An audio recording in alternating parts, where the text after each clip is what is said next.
बिस्मिल्लाहिर्रहमानिर्रहीम। अस्सलाम वालेकुम। क्या हाल चाल ने? ठीक ठाक ने? खुशबाश ने? मैं भी ठीक हूँ।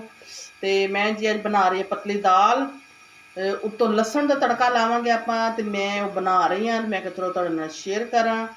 तो असी जी एक पाव दाल लई सीगी, ठीक है।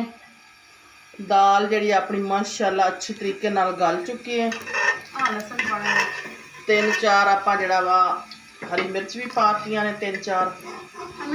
ते हुण आपां जिहड़ा वा लावांगे तड़का इनू, ठीक है। ते लसन का तड़का लाने,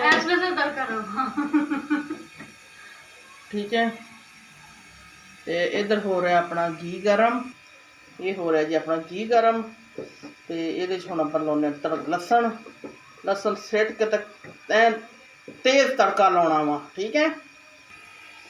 ये जी दाल हो रही है, तो दाल फिर मैं तुहानू दिखानी भी किदां दी बनी है माशाअल्लाह। लो जी, सिर्फ मैं लसन का तड़का ही लाऊंगी, ठीक है। आप लावांगे लसन का तड़का ही इनू, फिर मैं तुहानू दिखाऊंगी भी कितनी प्यारी कितनी यमी दाल बनी है अपनी, ठीक है। डिलीशियस, क्या खुशबू आ रही ये जी आप हुण लावांगे तड़का। क्यों उठिया ना तड़का, यमी यमी, ठीक है।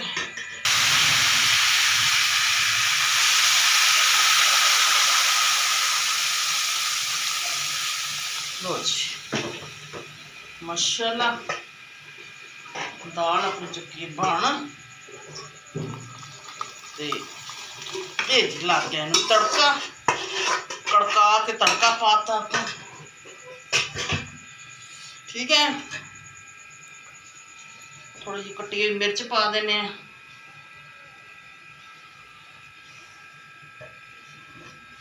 सुक्का धनिया है सी अपना चक के नहीं लिया, ठीक है। हम मैं तुम थोड़ी जी प्लेट च पा के यमी यमी दाल, पतली दाल, ते थोड़ा जो उबाला आ जाएगा और थोड़ी सख्त हो जाएगी। देख लो माशाअल्लाह जी माशाअल्लाह। प्लेट चक्यो माड़ी जी, तो चेक करते हैं नमक नुमक आप, नमक थोड़ा जहा बस। दाल यमी यमी बन गई है अपनी माशाअल्लाह जी। सुबह हूँ परोठे पतले पतले पराठे होन, ठीक है, सफेद आटे दे ते नाल होवे दाल ठंडी, ते क्या मज़ा आंदा वा, ठीक है।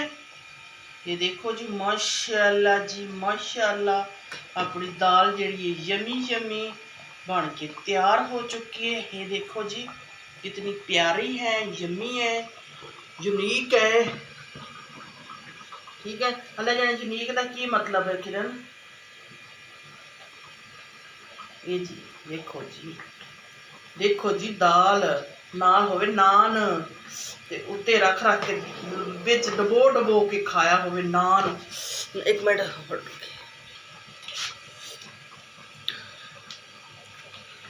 यमी यमी मिर्च रख के खाओ।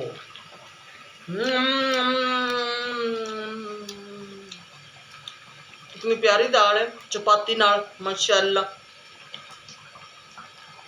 तो वीडियो मेरी आ रही, लाइक करो, सब्सक्राइब करो, दुआ याद रखियो।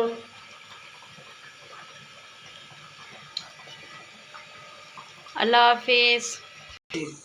वीडियो मेरी आ रही है, लाइक करो, सब्सक्राइब करो, दुआएं याद रखियो, ठीक है। अल्लाह हाफिज।